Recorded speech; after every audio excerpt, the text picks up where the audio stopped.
അമ്മ മനസ്സിൻ്റെ ഏറ്റവും പുതിയൊരു എപ്പിസോഡിലേക്ക് എല്ലാവർക്കും സ്വാഗതം. ആദ്യമായി ഇത് കാണുന്നവർ പ്ലീസ് സബ്സ്ക്രൈബ് ചെയ്ത് കാണണേ.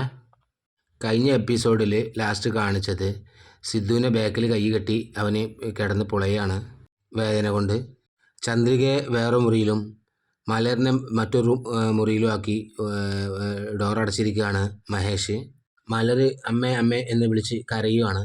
മഹേഷ് റൂമിൽ ഇങ്ങനെ നടക്കുകയാണ്. അങ്ങോട്ടേക്ക് മനോഹർ വന്നിട്ട് പറയാണ്, മഹേഷേ അവർ 3 പേർക്കും ടിഫിൻ വാങ്ങി വന്നിട്ടുണ്ട്, കൊണ്ടുപോയി കൊടുക്കുക, അവർ കഴിക്കട്ടെ. അപ്പോൾ മഹേഷ് ദേഷ്യപ്പെട്ടുകൊണ്ട് ചോദിച്ചു, ഇതാണോ വലിയ കാര്യം? ഞങ്ങൾ ശ്രീലങ്കയ്ക്ക് പോകുന്ന കാര്യം നിന്നെ ഏൽപ്പിച്ചില്ലേ, എന്തായി കാര്യം? അപ്പോൾ മനോഹർ പറയാണ്, എല്ലാം അടിപൊളിയായിട്ട് നടന്നിട്ടുണ്ട്. നാളെ രാവിലെ ഇവിടുന്ന് കള്ളത്തോണിയിൽ നമുക്ക് ശ്രീലങ്കയ്ക്ക് പോവാം. അപ്പോൾ മഹേഷ് സംശയത്തോടെ ചോദിക്കും, വഴിയിൽ എന്തെങ്കിലും പ്രശ്നം ഉണ്ടാവുമോ?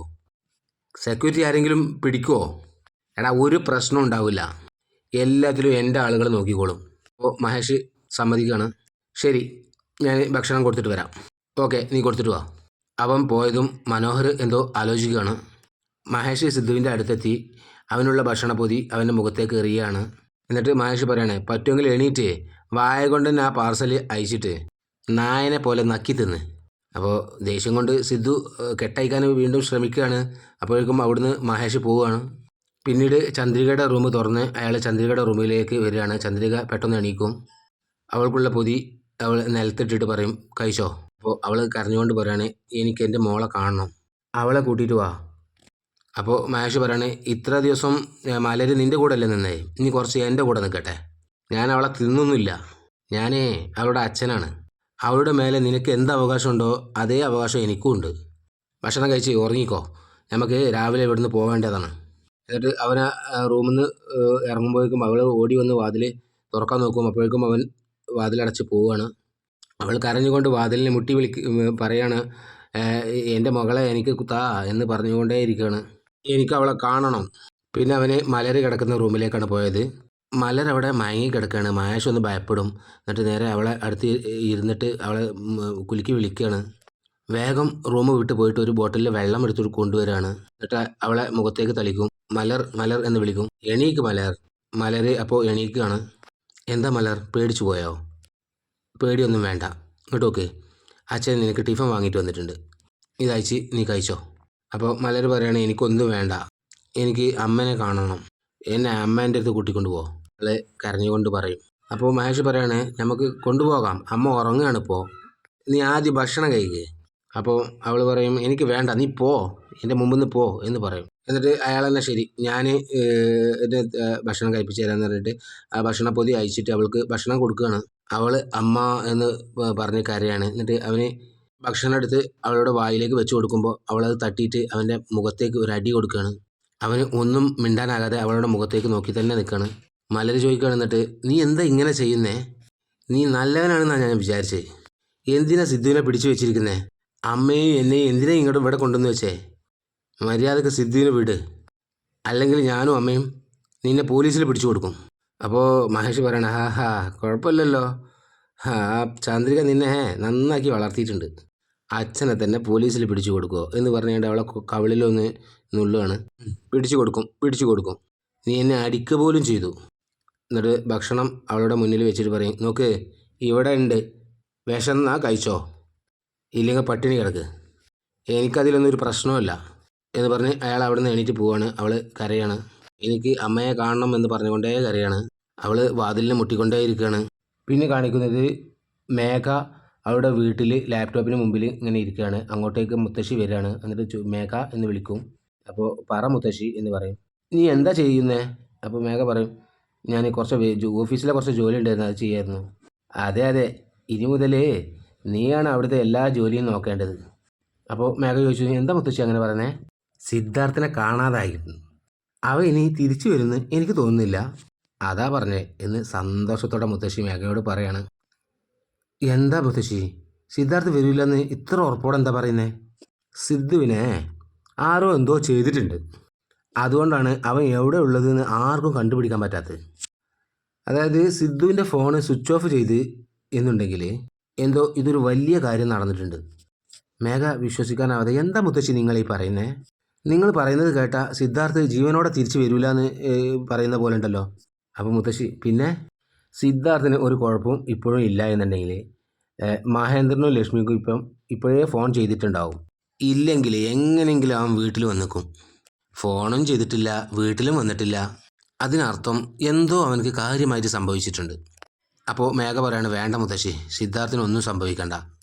നീ എന്താടി ഇങ്ങനെ പറയുന്നത്? സിദ്ധാർത്ഥ് നിന്നെ കല്യാണം കഴിക്കുകയാണെങ്കിലും പ്രശ്നമല്ല. നിന്നെ ആണെങ്കിൽ കല്യാണം കഴിക്കില്ല, നിന്നെ ഓഫീസിൽ വളരാനും സമ്മതിക്കുന്നില്ല.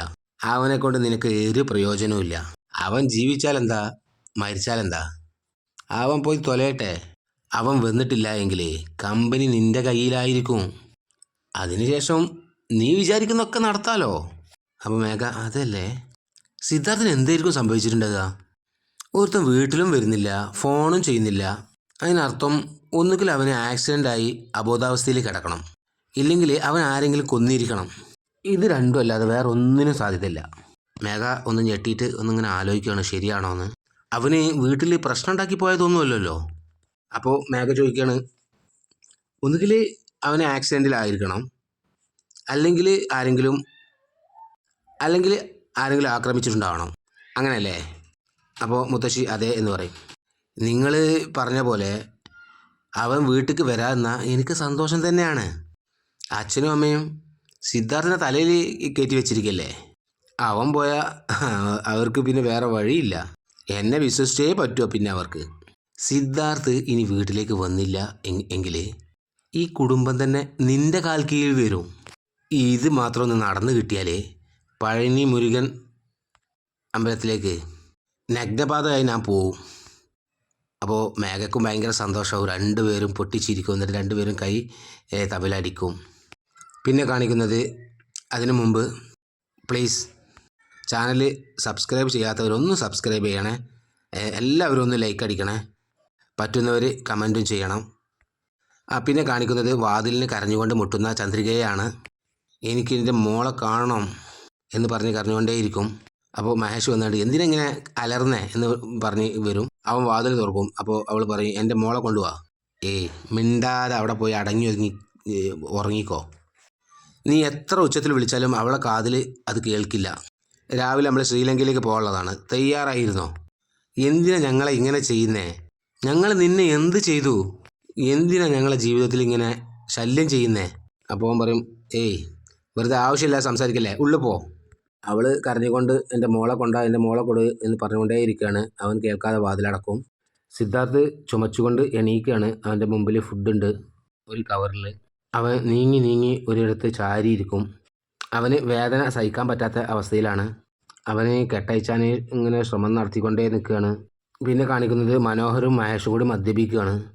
മനോഹർ പറയാണ്, നീ ചന്ദ്രിക സാധാരണ ഒരാളാണെന്ന് വിചാരിക്കല്ലേ, അവളെ നല്ലോണം ശ്രദ്ധിച്ചോ. ശ്രീലങ്കയിൽ എത്തിക്കഴിഞ്ഞാൽ അവിടുന്ന് അവളെ കല്യാണം കഴിച്ച് ഭാര്യയാക്ക്. അപ്പോഴാണ് നിനക്ക് അവൾക്കൊരു ചെക്ക് വെക്കാൻ പറ്റൂ. അപ്പോൾ മഹേഷ് പറയും, ശ്രീലങ്കയിൽ എത്തിയാൽ എൻ്റെ ഫസ്റ്റ് ജോലി തന്നെ അവളെ തിരിച്ച് കല്യാണം കഴിക്കുക എന്നുള്ളതാണ്. അവൾക്ക് എന്നിൽ നിന്ന് രക്ഷപ്പെടാൻ കഴിയൂല. അപ്പോൾ മനോഹർ പറയാണ്, നിന്നിൽ നിന്ന് രക്ഷപ്പെട്ടാൽ നീ മാത്രമല്ല ഞാനും കുടുങ്ങും. അപ്പോൾ മഹേഷ് പറയും, അതൊക്കെ ശരി, നാളെ ശ്രീലങ്കയ്ക്ക് പോകാൻ പറ്റുമല്ലോ, ഉറപ്പല്ലേ? അതിനുള്ള ഏർപ്പാടൊക്കെ കറക്റ്റായിട്ട് ചെയ്തിട്ടുണ്ടല്ലോ, പ്രശ്നമൊന്നുമില്ലല്ലോ. അതൊന്നും നീ പേടിക്കണ്ട, ഒരു പ്രശ്നവുമില്ല. രാവിലെ 6 മണിക്ക് ബോട്ട് വരും. അതിൽ നീ കയറി കഴിഞ്ഞാൽ അവിടെ ശ്രീലങ്കയിലെ കടൽക്കരയിൽ ഇറക്കി വിടും. അവിടുന്ന് എൻ്റെ ഫ്രണ്ടിൻ്റെ വീട്ടിലേക്ക് പോയിക്കോ.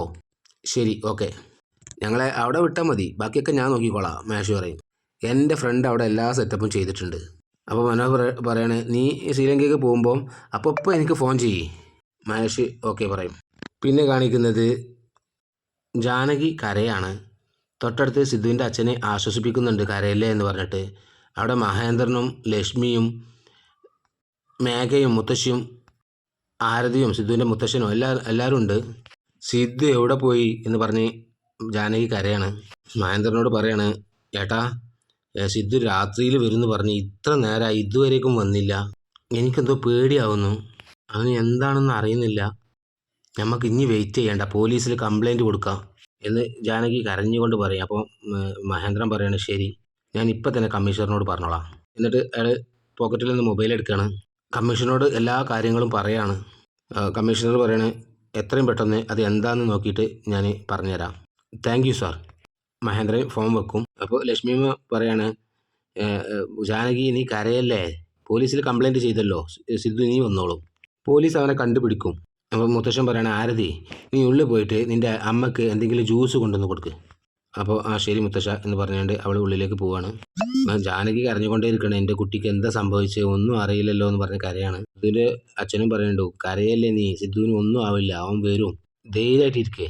അപ്പോൾ മുത്തശ്ശൻ പറയാണ്, സിദ്ധു രാത്രി തന്നെ വീട്ടിൽ വരേണ്ടതാണ്, അപ്പോൾ ഇതുവരെ വന്നിട്ടില്ല എങ്കിൽ എന്തായാലും അവൻ എന്തോ ഒരു പ്രശ്നത്തിൽ കുടുങ്ങിയിട്ടുണ്ട്. അപ്പോൾ മേഘയും മുത്തശ്ശിയും മുഖത്തോട് മുഖം നോക്കുകയാണ്. മുത്തശ്ശൻ തുടരുകയാണ്, മഹേന്ദ്ര അവനെ എങ്ങനെയെങ്കിലും നമുക്ക് കണ്ടുപിടിച്ചേ പറ്റൂ. അപ്പോൾ മഹേന്ദ്രൻ പറയണ, കമ്മീഷൻ എന്നോട് ഓഫീസിലേക്ക് ചെല്ലാൻ പറഞ്ഞിട്ടുണ്ട്, ഞാൻ പോയി കണ്ടിട്ട് വരാം. ആ പോയിട്ട് വാ എന്ന് പറയും മുത്തശ്ശന്. എന്നിട്ട് ജാനകിയോട് മഹേന്ദ്രൻ പറയണേ, നീ ധൈര്യമായിട്ടിരിക്കേ, ഞാൻ പോയി കണ്ടിട്ട് വരാം. മുത്തശ്ശൻ പറയും, നീ വിവരം അറിഞ്ഞാൽ അപ്പം തന്നെ ഫോൺ ചെയ്യേ. എന്നറിയും. ശരി അച്ഛാ എന്ന് പറഞ്ഞ് അയാൾ പോവുകയാണ്. പിന്നെ കാണിക്കുന്നത് സിദ്ധു കിടക്കുന്ന മുറിയിലേക്ക് മഹേഷ് വാതിൽ തുറന്ന് വരികയാണ്. വാതിൽ തുറന്ന് അവൻ സ്വയം പറയാണ്, ഇന്നത്തോടെ നിൻ്റെ കഥ കഴിഞ്ഞു, നിന്നെ കൊല്ലാൻ വേണ്ടി ആൾ വന്നുകൊണ്ടേ ഇരിക്കുകയാണ്. എന്നിട്ട് സിദ്ധുവിനെ നോക്കി അയാൾ ഡോറ് ക്ലോസ് ചെയ്തുകൊണ്ട് പോവുകയാണ്. പിന്നീട് ചന്ദ്രികയുടെ റൂമിൻ്റെ ഡോറ് തുറന്ന് മഹേഷ് അവളെ നോക്കുകയാണ്.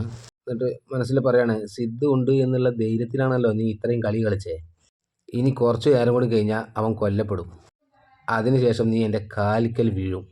അവളെയും കുറച്ച് നേരം നോക്കി നിന്ന് അവന് അവളുടെ റൂമിൻ്റെ ഡോറ് അടച്ച് പോവുകയാണ്. മഹേഷ് ഒരു റൂമിൽ ഇരുന്ന് ഇങ്ങനെ ആലോചിക്കുകയാണ്. അപ്പോൾ അങ്ങോട്ടേക്ക് മനോഹർ ഒരാളെയും കൂട്ടിക്കാണ്ട് വരും. എന്നിട്ട് പറയും, മഹേഷേ ഇതാണ് ഞാൻ പറഞ്ഞ ആൾ, സിദ്ധാർത്ഥിൻ്റെ കഥ ആരും അറിയാതെ ഇവൻ കഴിച്ചോളും. ശരി, സിദ്ധാർത്ഥിനെ കൊല്ലുന്നത് അവിടെ കട്ടെ, അത് എങ്ങനെ കൊല്ലുന്നു എന്ന് പറയണം, പോലീസിന് നമ്മളെ മേലെ ഒരു സംശയം ഉണ്ടാവാൻ പാടില്ല. അപ്പോൾ ആ വന്ന ആൾ പറയാണ്, സാർ എൻ്റെ അടുത്തൊരു ഗ്യാസ് ഉണ്ട്, അതിൻ്റെ പേര് എന്ന് പറഞ്ഞ് അവന് എല്ലാം പറഞ്ഞു കൊടുക്കുകയാണ്. മഹേഷും മനോഹറും അതൊക്കെ കേട്ട് നിൽക്കുകയാണ്. ആ ഗ്യാസ് റൂമിനുള്ളിൽ തുറന്നിട്ടിട്ട് ജനലും വാതിലൊക്കെ അടച്ച് അരമണിക്കൂറിനുള്ളിൽ അവൻ ചാവും. അപ്പോൾ മഹേഷിന് കൊള്ളാലോ ഇത് എന്നുള്ള ഒരു ഇതിൽ മുഖം കാണിക്കും. അവൻ്റെ ശരീരത്തിൽ ഒരു അടയാളം ഉണ്ടാവില്ല, സാധാരണ മരണം പോലെ ആയിരിക്കും. അപ്പോൾ മഹേഷ് ഒക്കെ ആലോചിച്ചിട്ട് പറയും, ശരി നീ ആ ഗ്യാസ് എടുത്തിട്ട് വാ. അപ്പോൾ അയാൾ പറയും, അത് കുറച്ച് അധികം ചിലവ് വരും. അപ്പോൾ മനോഹർ പറയും, നീ വിചാരിക്കുന്ന പോലുള്ള എല്ലാം നിനക്ക് തരാം, ഒരു പ്രശ്നമില്ലാതെ അവൻ്റെ കഥ കഴിക്ക്. എന്നിട്ട് അയാൾ പറയുന്നത്, അങ്ങനെയാണെങ്കിൽ നിങ്ങൾ ഇവിടെ നിൽക്ക്, ഞാൻ ഗ്യാസ് എടുത്ത് കൊണ്ടുവരാം എന്ന് പറഞ്ഞ് അയാൾ പോവുകയാണ്. അപ്പോൾ മഹേഷ് പറയാണ്, സിദ്ധാർത്ഥിൻ്റെ കഥ കഴിഞ്ഞാൽ ഞാൻ ചന്ദ്രികനേറ്റ് ഇവിടുത്തെ സ്ഥലം വിടുകയാണ്, നീ ആർക്കും ഒരു സംശയം ഇല്ലാതെ നിന്നോ, നീ പേടിക്കണ്ട, ഞാൻ നോക്കിക്കോളല്ലോ. അപ്പോൾ മഹേഷ് ശരി, ബോട്ട് എത്ര മണിക്കാണ് വരിക? അപ്പോൾ മനോഹർ കുറച്ച് അസഹിഷ്ണുതയോടെ പറയാണ്, നോക്ക് കറക്റ്റായിട്ട് 7 മണിക്ക് വരും, വന്ന ഉടനെ നീ പോയിക്കോ. ശരി, എനിക്ക് ചന്ദ്രികയും മലരെയും കൊണ്ടുപോകാൻ ഒരു വാൻ ഏർപ്പാട് ചെയ്യണം. അപ്പോൾ മനോഹർ പറയണേ, അതൊക്കെ റെഡി ആയിട്ടുണ്ട്, ഞാൻ പോയിട്ട് ഇപ്പം തന്നെ വണ്ടി എടുത്തിട്ട് വരാം, നിനക്ക് അതിൽ പോവാം, ഞാൻ പോയിട്ട് വരാം എന്ന് പറഞ്ഞ് അയാൾ പോവാണ്.